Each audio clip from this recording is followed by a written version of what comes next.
Welcome to another episode of the Fanzone podcast, your home for all things Bolton Wanderers, up the Trotters, the Northwest's #1 podcast.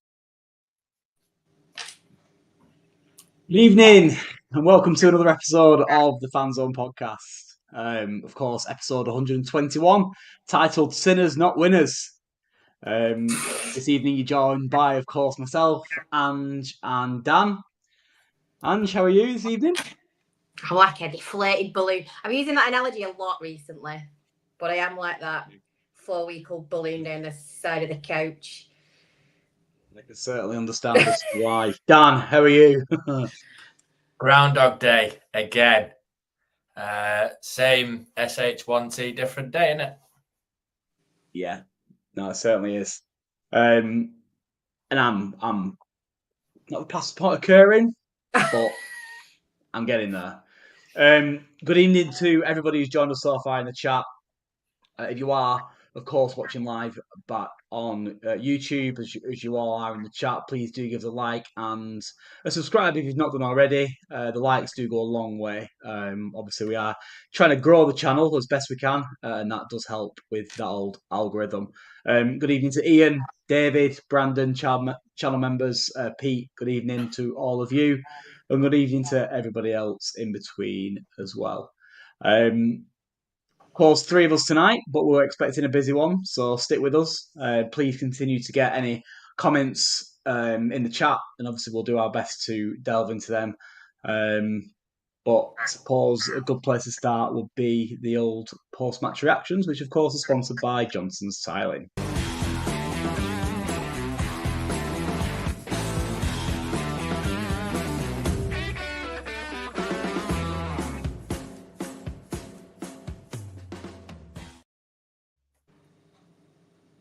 So, yesterday, of course, Wanderers managed to salvage a point at home against Cambridge United, which simply isn't good enough. We've been here before. We've got this particular T-shirt this season so far, and it doesn't look like it's going to change anytime soon. Dan, a rarity in many respects. You was actually at a game yesterday. Posh seats. Yeah. You know, that's how you roll. What was the vantage point? What was the vantage point like? And how did you see the game from the posh seats? Yeah, the posh seats. Big shout out to Jordan Hookway that was sat right behind me. I had a little chat with Jordan. Good to meet you, pal. Sat right on the halfway line in the East Upper row B. Above my head. You were behind my head. Should have known that. I'd have been looking for that deflated balloon, or is it just wrinkles, Ange? I don't know. Just wrinkles. Just a wrinkle balloon. Even though the seats was comfy, the performance was just as uncomfy and painful. I mean, I've always had the view that when you watch on iFollow, that maybe you're not watching the full picture, you're not seeing the full game because you don't see a lot of the off the ball movement. You don't see, you don't really see a lot of the game, do you? Really? But it was just. Yeah, and I mean, there was quite a lot of puff in them yesterday. The Foresters, the Sheehan's, McAtee, they were all trying the best to rally the troops, but there's just nothing there, is there? And, Everett in his interview saying that we just concede too easy. We're just too easy to score against. And we are. The facts are that we've conceded now more goals than we conceded throughout the whole of last season. But I wish I was playing against our attack, and if I was Dion Charles next Saturday, I'd be absolutely delighted. Looking forward to coming up against those. And it was just, full respect to Catcher, but we made him look like a world beater yesterday, didn't we? We made him look like Neymar in that number 10. I was surprised he celebrated his goal, to be fair, because I thought he loved us, but he's got a job to do. And he's. I'm always. If you played for that club and you're having your wages paid, you celebrate because ultimately that's your club at the end of the day. I know he had loyalties to us, and he was well liked here. But he played well yesterday. Pulled the strings just in behind the striker. But we were just poor again, weren't we? And it was such an abysmal result. They've not won in 9, and we have to score 3 at home to beat Cambridge United. I mean, what's the world come to? I've done a little bit of delving in our transfer history of the last few years, and which we'll touch on later on. And I just feel like squad-wise, quality-wise, we've gone backwards over the last couple of years. Yeah, massive thank you to BWFC fans who tweeted me directly before with stats for tonight's podcast. Everything Bolton Wanderers, if you don't follow on X, stating Bolton have now conceded the same amount of goals this season as Burton Albion, who sit bottom of Sky Bet League One. So with that in mind, Ange, your thoughts on yesterday? I mean, I think we all think the same, don't we? It's like, what do we sit here really and want to discuss? That shower shite from yesterday, or everything that surrounds it, and everything that went on during it, and him telling people it stands to F off. Do you know what I mean? It's like there's so much attention off the pitch for our club at the minute that, like, the game's almost irrelevant. I think most of us are going now out of habit. You go to support your club, definitely not the man in charge. Players come and go, as we know, but it's our football club, and as long as it's still living and breathing, then I'm going to be there and I'm going to be watching. But I'm struggling. I'm really struggling. I was bored. I was bored to death yesterday. It's really hard at the minute, and I know everybody's struggling. The fact there were people leaving so much more earlier than they have done in the past. The stadium said 19, it were about 14, I reckon. There were massive holes everywhere around the stadium. There were a couple who looked like they really were trying, but I mean, I don't know what Rico was doing with that second, like. Yeah, I mean, I'm not so sure I buy into that issue, that injury thing, if I'm honest. I think his head fell off big time. I think you don't play 90 minutes in a stupid car pizza trophy midweek if you're nursing an injury and then start the following Saturday. I think he's just trying his best to protect one of his close friends in Ricardo Santos, isn't he? I think you absolutely are right. And what do we discuss? You know, I can't speak for everybody in this chat, but I can certainly hazard a guess that the vast majority of people probably necessarily don't want to talk about yesterday. And from a result perspective, they probably more want to talk about, like you touched upon, absolutely everything else around it. Because it's grinding on people in it. I mean, I don't think personally there's a lack of effort from the players. I think that was from some. Some are was grafting. there. Some are really grafting. You can see it, but it's self-belief, confidence. Like you say, there's a lot of noise in and around the club off the pitch, and you're absolutely right. But again, no matter what we say and no matter what we talk about, we're going around in circles. But every issue that we raise on a weekly basis here all points back to one man.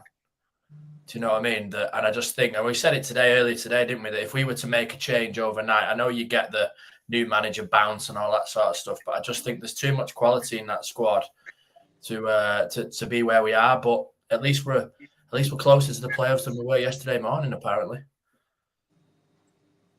Yeah, I think we certainly are clutching at straws, aren't you? Yeah. Before we carry on, we've had two contributions from both Josh and David. Doesn't go unnoticed. Josh, thank you very much for that. And David, of course, thank you very much for that as well. Absolute legends. And of course, I mean, doesn't go unnoticed. And we'll ensure that goes towards the operational costs of running the podcast, which it does cost a couple of quid, believe it or not, doing this. But yeah, thank you very much for that. We all do appreciate that. And I'm sure Ange and Dan will echo them thoughts. Absolutely. Definitely. Where do we go from here? Of course, Tuesday night we play Charlton Athletic and they got a drubbing yesterday. But let's be perfectly honest with you, they're a better side than Cambridge United. I think we all know that. Yeah. There's talk of Ian Evatt having only a handful of jobs to save his career at the club. Again, not speaking for all the Bolton fans, but I'm guessing 99% of them probably wouldn't mind if them results weren't to go in his favour over this next few weeks, which is pretty sad. How many people yesterday were gutted when that equaliser went in as Bolton fans? Do you know what I mean? It sounds awful because you should never want your team to lose, but it was the last thing we needed yesterday after that performance, wasn't it? The most muted goal celebrate ever. Chris Dawson, I thought it didn't even clap it, did you, Chris? I think he's in the chat. He didn't even clap it. It was, I mean, I took my 5-year-old yesterday that's just getting into it at the minute, and both goals I didn't celebrate, and he's like, well, why did no one jump up, Dad? And I just think there's just a big, people have said it today in group chats I'm in, that there's just no, and it's a worrying point, isn't it, that if when we score goals, we're not up for it and we're not bothered, especially so late on. We love last minute limbs. Yes, we do, yeah. Last minute, but even a last minute point at home to Cambridge is a defeat, isn't it? Really? Yeah. Yeah, no, absolutely, of course it is. I'll be honest with you, I wasn't really that enthralled when we scored the first one, because we looked at 6s and 7s, and then literally 30 seconds later we went and conceded another one, which kind of reaffirmed my thoughts. To be honest, it's it's a sorry state of affairs, isn't it? Let's be honest with you. Really, really struggling. And I know we're not the only Bolton Wanderers podcast. I listen to the Buff with Mark and the other guys as well, and they're saying exactly the same thing. They're struggling with what to kind of say and what direction to go in with everything. To be honest, so with that in mind, we are contractually obliged. That's the old Fanzone man of the match.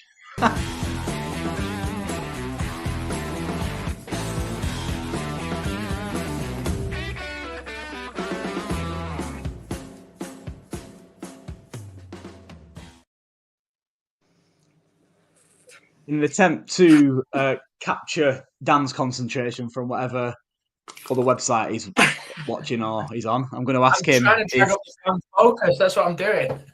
Yeah. Am I taking man of the match here, Colin? Or are you just doing it all? Of course, yeah. Sorry, my apologies. Yeah, you do it. Right, fair, guys and gals. You know the script. God knows how we're going to get through it, but let's do it together. Stick someone in the chat. Don't care why. Let's just have something positive to come out of the shower of SH1T, as Dan described it. Go on. While you're busy doing something else, Dan, are you having? Difficult one. I mean, like we said earlier, there was quite a lot of effort yesterday, to no avail. I think Morley again was itching to get on the ball and create something. McAtee effort was there with a goal. Sean again, which a lot of people are saying in the chat, but I'm probably going to go with McAtee just for the purpose of the fact that he got his goal, and he's had quite a lot of criticism over recent weeks. And I just think there was a lot of effort there yesterday, and he clearly cares. He clearly wants to make a difference. So for me, it's John McAtee. First, Colin.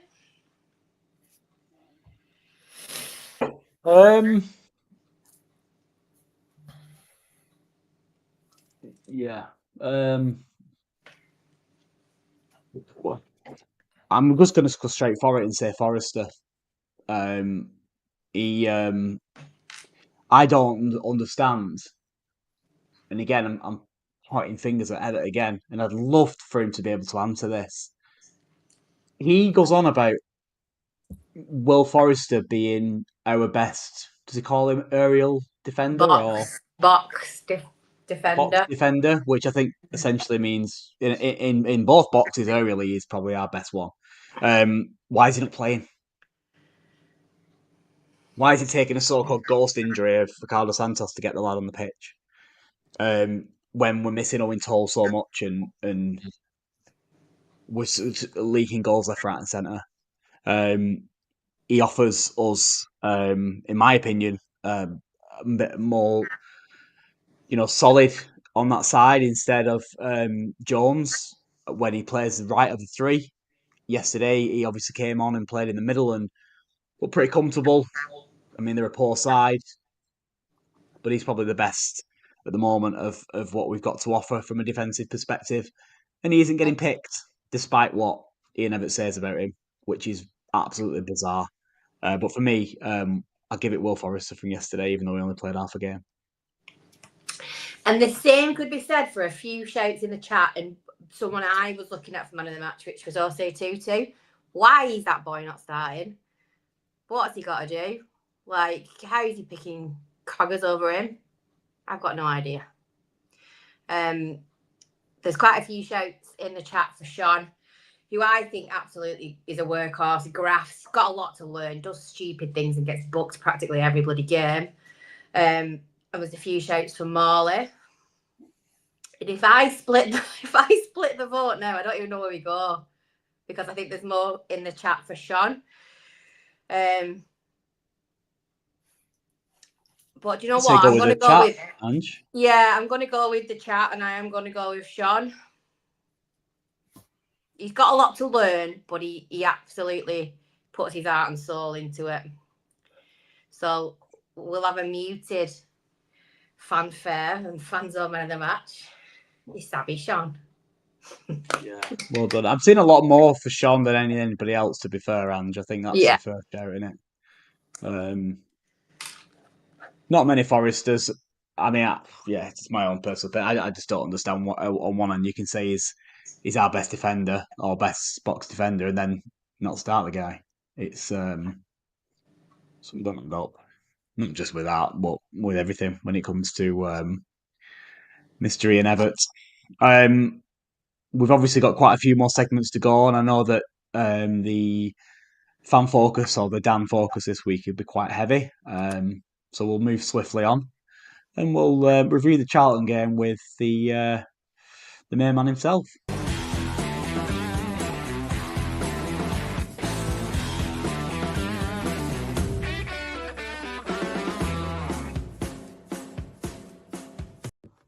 Hello everybody, welcome back to Get Stats On with the Statman. Of course, this segment is sponsored by John Louise Salmon. You all know the line. If you're buying a gaff, give her a bell. More complicated obviously, but that is all I know, because I know very little about houses, believe it or not. Anyway, we'll move on to the football. And the Charlton game on Tuesday night, I believe I've got that right. I hope it's a Tuesday. I'm pretty sure it's Tuesday. It's a midweek game anyway. And I've got my notes up there this time in case you can't tell. I think looking up there would be better than looking down. But anyway, what a Charlton like, Statman. Well, Nathan Jones is the manager, and to be honest, I hate that man. He's obviously managed Southampton and Luton as well. But, he's all right. He's managed 47 games at Charlton at the time of recording. Should say this is before the Saturday games, because I'm a little bit of a busy man tomorrow. And he's got a points per game of 1.5. So, it's not bad, but it's not great either. They're on decent form, to be fair to them. They've not lost in the league since the 3rd of December, so no doubt they'll lose the game as I'm recording this. They play a 3-5-2 formation or a 5-3-2, depending on your persuasion of life. But no, all jokes aside, they are actually all right, to be honest. Their wing-backs are definitely the biggest key point of their system, let's call it that. Thierry Small tends to play on one side, and Edwards tends to play on the other. And if you've heard the name Thierry Small before, that is because he's an FM legend. And I'm sure no one cares about that, but what a player he is in FM. And anyway, we'll move on to the screenshot straight away with this average positions thing from the game against Reading. So number 26 is Thierry Small, and you can see how high up the pitch he is. And number 4 is the right-sided centre-back, and you can see how wide he is to accommodate for Small being that high up. So that's definitely a thing you can exploit there, a little bit of an overload after they lose the ball on the transition. And to be honest, that number 4, he isn't actually great with dealing in those situations. I don't actually know the words that are trying to come out of my mouth, but hopefully this will make it make sense. His tackle win percentage is just 62%, which is pretty poor. His duels won percentage is just 53%, which is pretty poor. And he's been double passed 13 times this season. So what I'm saying is, if Small's caught high up the pitch, small and high in the same sentence is a bit weird. If he's caught high up the pitch, I'd attack down his side and basically just run at that number 4 because he will crap his pants a little bit. But anyway, we're not that type of podcast. Let's move on. The team as a whole, they've not really got an out-and-out goal scorer because the top goal scorer only has 5 goals. But the team do make up for it with a lot of goals coming from other areas. So, that's definitely, it's not a bad thing, but they could use a number 9, I would say. However, they have actually got quite a good one, and we'll come on to that in just a second. They are definitely better defensively than going forward, though, because they've kept 10 clean sheets this season at the time of recording, and they've conceded the third lowest expected goals. They are first in the league for clearances, and they are 8th for interceptions. So, they're not bad at all. And when it comes to pressing, they are 5th in the league for possession won in the final third, and they're very high in the league table for possession won in the middle third. So they're not going to give you much time on the ball, and they are quite good at defending and pressing when they like to press.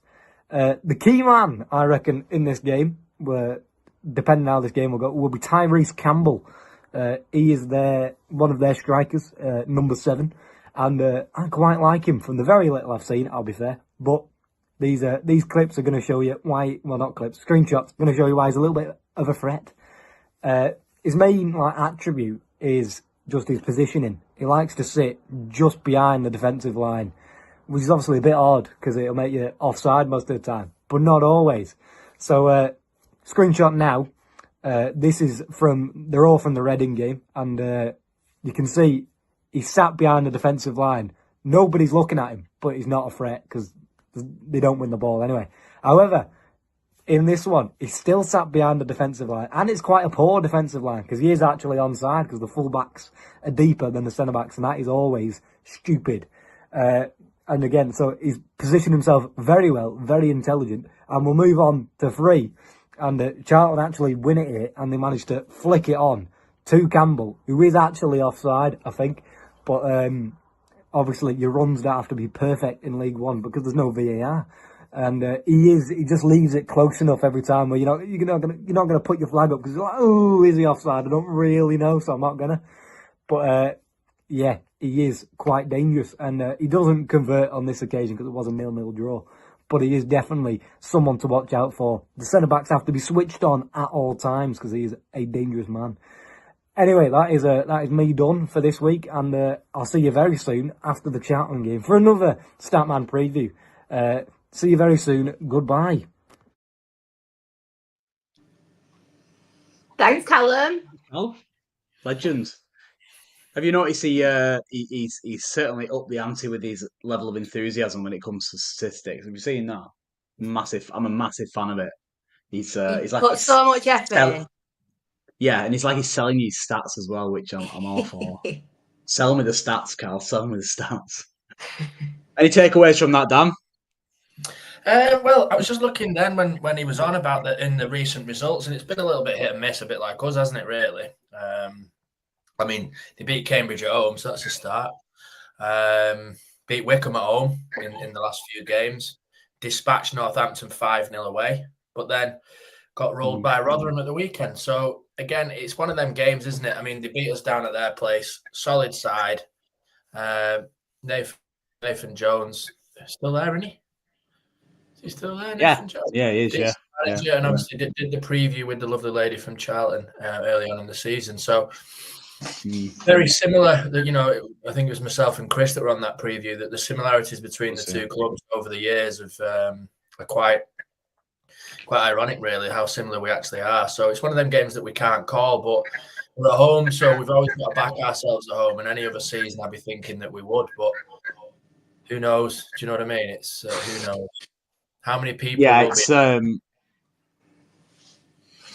trying to think back to last season when we played Charlton, and I think Nathan Jones had only been in position a matter of weeks, and we were supposedly a better side than we are. Well, there's not supposedly about it. We were a better side last season than we are this season, and we struggled against them. I think it ended up a draw. I think it was 3-3. I think from memory. I think Parry scored a beauty. I think if I recall. But I think he's a very tactically astute manager, and I do feel that he will get one over on Ian Evatt on Tuesday, and it could be the end of his tenure.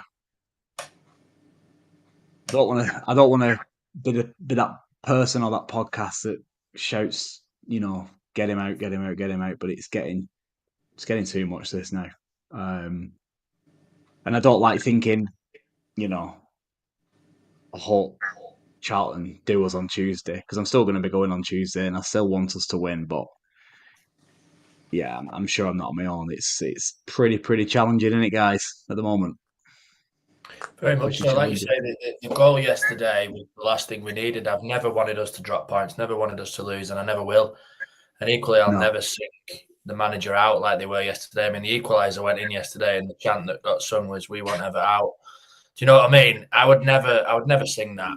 I don't like stuff like that. I don't like the banners. I don't like that. I have my opinion, but equally, I think on that pitch, in that stadium at that moment in time, it's the last thing that we need. It's like when Cogley and Jones went off and the cheers went up. I don't like that. I don't like that. Hey, listen, I think it's easy for us sometimes, as we're very lucky to have this platform to voice our opinions and thoughts on both positive and negative things. And I think everybody's entitled to do whatever they want. And if they want to shout, "We whatever out," then fair play to you. You're entitled to it. But I'm certainly with you on the sarcastic cheering when players are coming off. I'm not a massive fan of that, if I'm honest. But yeah, I think it's about time I try and cheer you up with a few posts that I've seen. What do you reckon? Go on. We'll attempt it at least for the 400th time this season.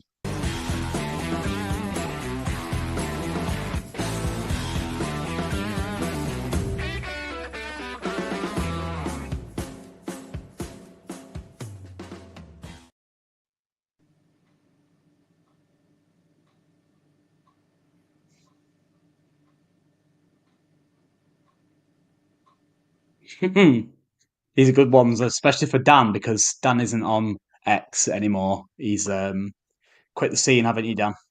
Yes, so you wouldn't have seen a couple of these posts that are on social media. I want to start with the Line of Vienna post, which I thought was quite amusing. Bottom right hand corner, if you can see that. So it's paying reference to Gethin Jones' rumoured to be interesting some teams in Australia. Alan Nixon, I think it was, who's reported that this morning. Bolton Star wanted in Oz. And the Line of Vienna have quote tweeted, "Hopefully they're off to get courage, a bread, and a heart," of course, as we all know, referencing a certain was it TV show, film? It was, weren't it? Well, it was a kids' film, weren't it? Back in the '60s, was it? Ange, was it when you were born? Is that about right? I'm just not even Wizard of Oz. I'm not even taking you on.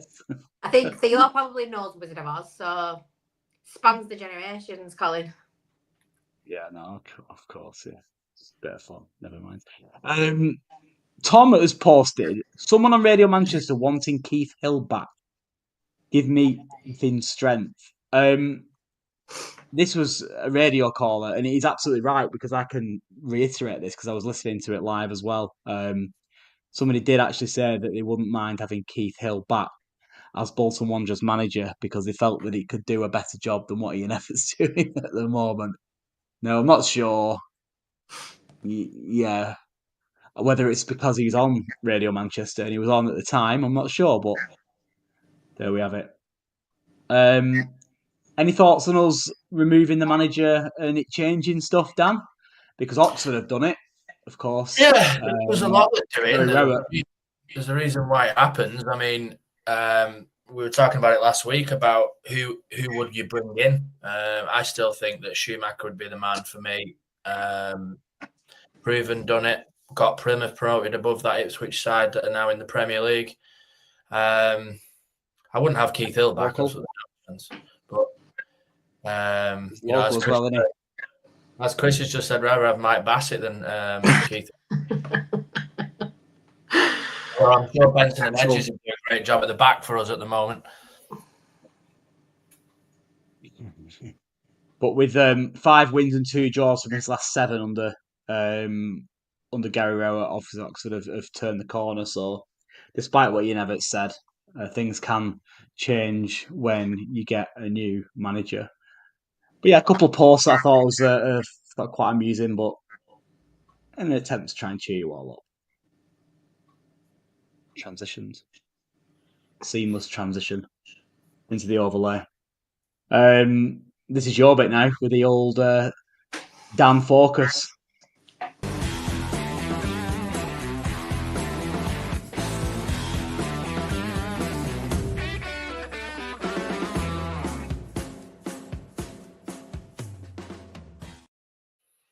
Yeah, of course, it's pretty heavy this week on Fan Focus. Again, we seem to be talking about the same things over and over again. It is getting a little bit monotonous because equally we're all as frustrated as each other.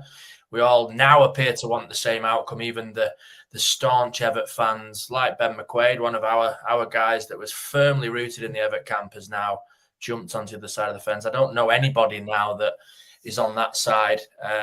Fair play if you are, but equally, I don't see how we can pull it back. But I was doing a bit of delving into the transfer activity over the last couple of years. I mean, we were always proved to laud Chris Barkham because of his transfer activity, especially the first January transfer window when he came in, which ultimately got us promoted, and then obviously the recruitment in the 21-22 season, which was, if you go down that list, Dion Charles, George Johnston, Josh Sheehan, Dapo, Morley, Trafford, Fossey, Dempsey, JDB, Declan John, and Will Aimson. It's a pretty star-studded transfer activity. But then the 3 seasons that follow that, from the 22-23 season right the way up to the present day, I mean, I'll just run through this list now, and I just want some comments in the chat if you can.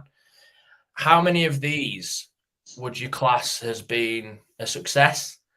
From the start of the 22 season, in no particular order, we've got Adebayo, Jerome, Iredale, Randall Williams, Owen Toll, Shola Shortire, Mbete, Lunderloo, Trafford, Bradley, Beck, Sadlier, Collins, Mendes Gomez, Baxter, Matheson, Cogley, Coleman, Forrester, Ramsey, Caleb Taylor, Ogbeta, Magoma, Ashworth, Arfield, Sean, Farino, Southwood, Tutu, McAtee, Lolos, Matete, and Randall. How many have been successful then? Yeah, I've ticked and crossed them. Obviously, I've had time to prepare that. I've got 7, so I'm open to the argument on that. But I've got Owen Toll, James Trafford, Connor Bradley, Aaron Collins, Nathan Baxter, Paris Magoma, and Luke Southwood. There is a few question marks over some like Matete, Sean, Randall, because obviously they've not been here long enough. But yeah, Randall, you can't. Randall's far too soon to be able to judge him. Oh. I mean, I've seen people judging him already. Like, it's ludicrous. He's played. He's even played 180 minutes. I think he has. He played the whole game yesterday, didn't he? Well, no, he didn't. He didn't even play the whole game. So it's madness to question him. I totally agree. He's definitely been a success. Traff, Connor Bradley, obviously. Yeah. Yeah. It's not great, is it? When you list it like that. Ange, what are your thoughts? It's a big old list, then. And it certainly is. You have. I think you have highlighted the standouts, but without seeing it written down on paper with my 41-year-old memory, I struggle to pick any more out. I mean, I'm a little bit on the fence with Baxter, to be honest. At the minute, is one of the better keepers other than Trafford that he's brought in, because the first couple were a joke, but Well, there's 33 players on that list, Ange. 33 players on that list, and I've got 7 that I think have been a success. Again, there's question marks over like McAtee, Randall, Matete, Sean, players like that haven't been here long enough. Forrester. But do you know what it is? Do you know what the thing is for me? The thing is that the most frustrating thing about me is players on that list that were shite under us and have gone on to be pretty good in other places. So what's it saying? Is it the player or is it the manager? How many of them have come in and gone backwards as well? But equally as well, it's not just the recruitment, it's the players that we've had during that period of time, like Santos, like Thomason, like Jones, that have, you could say, got worse. Is that unfair, or have we just bypassed their level? They just all become very stagnant. There's just they're getting old, not much development. They're getting older. Yeah, they're getting older, so they're not. I think that the point of it is that since the 21-22 season, or even since the 4-0 at Wembley, I think we've got progressively worse ability-wise and quality-wise in the squad. So, and it's not through, we have spent money, haven't we? $500,000 on Victor was reported. We've spent on Collins. We've spent on McAtee. We've spent on Randall. So there has been money spent. We can't turn around and say that we've not had the money and we've been looking at frees. He's had masses. He's had, compared to seasons and managers gone by, he's had a decent pot to spend. That's the thing that's most frustrating. Yeah. So, and that's part of the job, isn't it? Because it's like saying that if he, like you said last week, that by him going, it doesn't change anything. It's still the same players out there. I mean, it's the players that he's brought in, with the exception of Thomason, who is his captain, ironically. He's brought every single one of those players in, and he's slating them. He's slating them on the Saturday, and then reportedly apologising to them on the Monday. Do you know what I mean? I am seriously concerned about his mental state. Like, I do seriously think he's got things going on outside of the pressure of the club. There's things we won't talk about his private life, but there's clearly things going on there. I honestly worry that he's flip-flopping between going to church and slagging players off in post-match presses, and he's erratic. His thought process is worrying, I would say. Yeah, I mean, there's been a few calls in the chat about Jones starting at the moment, and it's a disgrace and stuff like that. Well, that's not his fault, to be fair, and he's one of them that I think he passionately cares about the club, and reportedly was one of 2 or 3 players that didn't go on the Christmas do after that Wigan shambles because he didn't feel like it was the right thing to do. So I'll never say a bad word about Geth, because I think that as a servant for this club, he's been superb. He's always been the consummate professional. Wears his heart on his sleeve. Ability wise, yeah, he's getting older. Have we bypassed his ability? Maybe. But equally, the one thing I just don't think we can question with him is his effort and his care for the club. Whereas for some other ones, I think you can. Are they bothered? Do you know what I mean?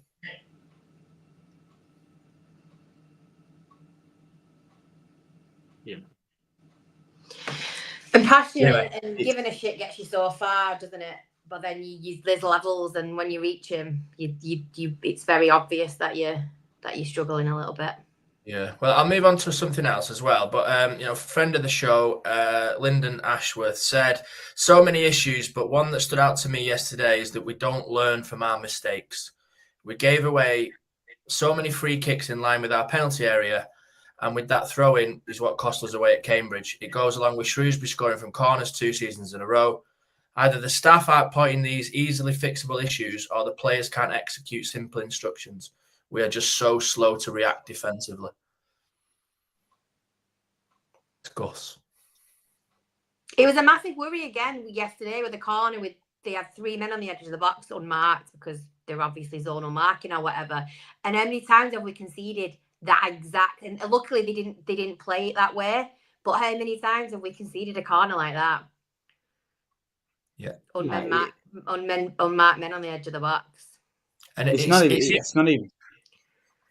I think it's even more of a worry because Everett's a defender. You know, Atherton was a defender. Craney was a defender. How can we not defend? Do you know what I mean? We haven't invested any money. We haven't invested enough money in the back line. That's why we're struggling, aren't we? And I know you said it last week, Carl, that maybe we are, and maybe that's a target. Well, we're on the 20th tomorrow. We're 2/3 of the way through the transfer window, and there's not even a glimmer of a rumour or anything about bringing in someone to shore up that defence.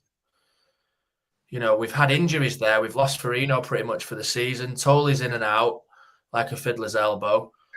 Jones, you know, God love him, isn't the same player he was. Santos isn't. Georgie J, you know, it took Sheehan a long time to come back from his ACL, so Johnson's not firing. There's only Forrester, ironically, he's the lad who can't get in the side. It's interesting, though. But I think it lacks leadership at the back, and I think that's why we're conceding so many goals. Liam Cooper, I think, was one that they were looking at, who went to CSK Sofia, I think, or some random European club. Used to play for Leeds, if you remember, captain at Leeds.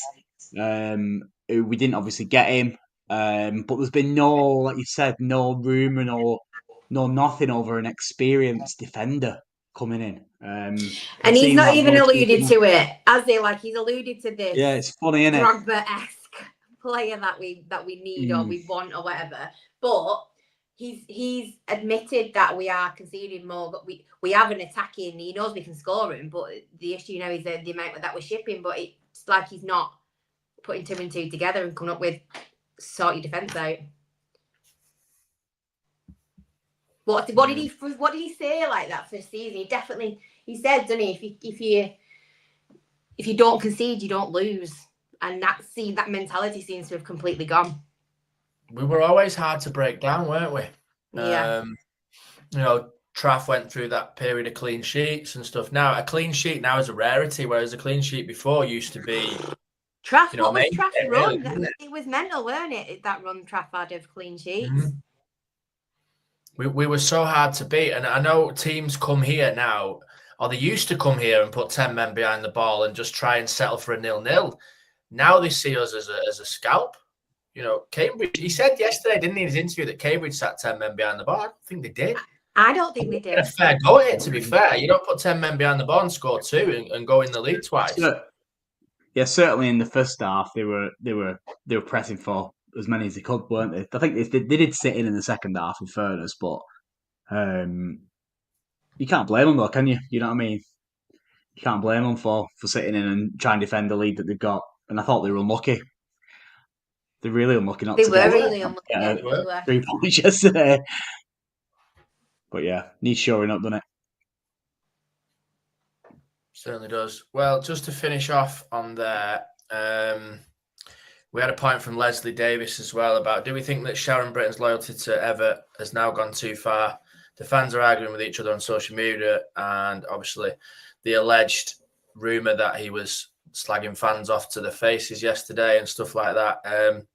She needs to do the right thing and get rid. We all know, we all agree. And again, it just comes back to that noise of the off-the-field antics. I don't know if that's true or not. Again, it's just something that popped up on Twitter or X and was circulating yesterday. So we can't go too much into that without knowing the full facts. But, you know, it's the same thing, isn't it? And I think tonight, for the first time in a while, I think we're quite stuck with what to say because we've spoken about it on numerous podcasts over numerous weeks. And I think we're even in the chat, it's a lot quieter than what it is normally. I think we just need to hopefully bounce back, get a win against Charlton and see. But does the win against Charlton paper over the cracks again like the equaliser did yesterday? I just don't get the noise yesterday when we equalised of the chant is so deafening. I just don't see how we can ever come back. You know, and the fixtures, if you look at the fixtures, I think we put it in the group earlier, didn't we? If we look at our March, I don't know if you've got them to hand, Col, but we're in February in a couple of weeks. But if we don't put a run together and before we hit March, the season could be over mathematically because that March looks treacherous, doesn't it? This is part of the problem, though, isn't it? Like I said earlier on today, we're going into that March under the leadership of someone who's given us no hope whatsoever to get anything out of it. But we should be going into that March not fearing a single soul in that list of teams. But because of the position that we're in with Everett, we're obviously dreading it, which is pathetic, isn't it? I think, really, if we're honest. What annoys me the most current is situation.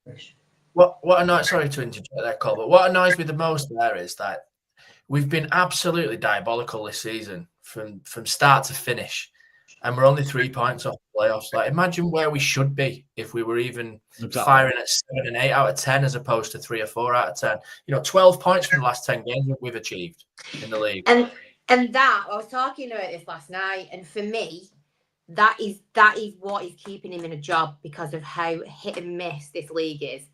There's crazy results coming in left, right, and centre, and if you are, say that, just like, let's put a scenario out there. If you are sat on that board and you have invested some money, but you A, don't watch the matches, B, don't have social media, and C, purely look at the table, he's sat in 9th with the game in hand, 3 points after playoffs. So, and that's his ace. That's the ace he's got. That actually his season mathematically is nowhere near over, and that's that, for me, that is what's keeping him in a job. Is that the ace that Sharon's got in her top pocket as well? Then, because we're still in touching distance, she doesn't have to pull the trigger, maybe. But I think it's all right. It's like in his interview yesterday. We're closer to the playoffs now than we were yesterday morning. Come on. It should have been a given. We should have been 3 points close to the playoffs, not 1, especially at home to Cambridge United. With all due respect to Cambridge, that should have just been an absolute banker. And I thought Cambridge at home. Cambridge, you were on something like 18 points, 20 points or something. We're 18 points ahead of him at home. We were 2-0 down at home. Yeah, but like you say, he's going nowhere, isn't he? So we just have to lump it. But it's getting to that stage now where, do we just park this season now and hope for the best in the summer and next year and see what happens? It's like Tuesday night, isn't it? I was season ticket holder for years, but with childcare and stuff this year, I've not been able to get to as many. And I've looked at it at Tuesday night, and 30 quid for Charlton at home on a Tuesday night, freezing cold. Do you know what I mean? To watch, and you wouldn't mind if you were watching something that you enjoyed. But it's really hard going. It's really hard going for them.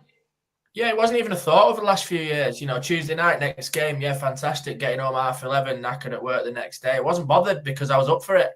Whereas now I'm thinking cold, miserable, wet, work the next day, there and back, traffic, 30 quid. No, I'll probably just not bother. Do you know what I mean? And there'll be season ticket holders that won't bother on Tuesday night because it's cold, wet, miserable, dark, and they've got work on Wednesday morning. So that crowd that they put out at 21,000 will probably be 13, 14, won't it? Because there'll be a lot that accounted for that won't go. And it's sad because we've literally just since last season, we've just lost all enthusiasm, haven't we? More so us guys here, because we were planning away trips left, right, and centre now, and we're not bothering, are we? It's a shame. It's a shame for the club because we all passionately care about it, and we'll all still be there, but we just don't have the same zest as we did last year and the year before, did we? No. Oh, it's slowly dying, and like I said before, it's like having a pet that needs to be put out of its misery, and you're deciding against it. That's basically where we're at in it, unfortunately. What a depressing pod. Sorry, Pete. Isn't it? Yeah. There's been gaps of silence in mourning. It's hard work to talk about. Understandable, isn't it? Let's be honest with you. Yeah, we're just constantly talking about the same nightmare, and it saps the energy out of you, doesn't it? Yeah, certainly does. It's under an hour, so HR will be happy. So thank you very much to the 317 people that's joined the podcast tonight and listen to it live. If you have, please do like and subscribe, even if you necessarily didn't, because it does It help. certainly weren't a happy clapper one. Yeah, And if happy you didn't clappers. feel bad enough, if you didn't feel bad enough, our sponsor, Yeah. Windows, that we haven't mentioned today, has just pointed out that it's 2 years to the day since Dapo left us today. Thanks, Chris. Oh my God, let's talk about Dapo. Dapo. And with that money, let's not forget what we did with that money on transfer deadline day. We brought in bandage-wearing Victor Adebayo, legend. I'd swap him. Bombshell. Yeah. On that bombshell. They're all dead to Colin once they leave. Dead to him. Yeah, that's it. Oh. The struggle there is Victor's still here. Oh, yeah. He's gone before his time. Anyway, enjoy the rest of your Sunday, folks. Thanks for joining. Have a good week.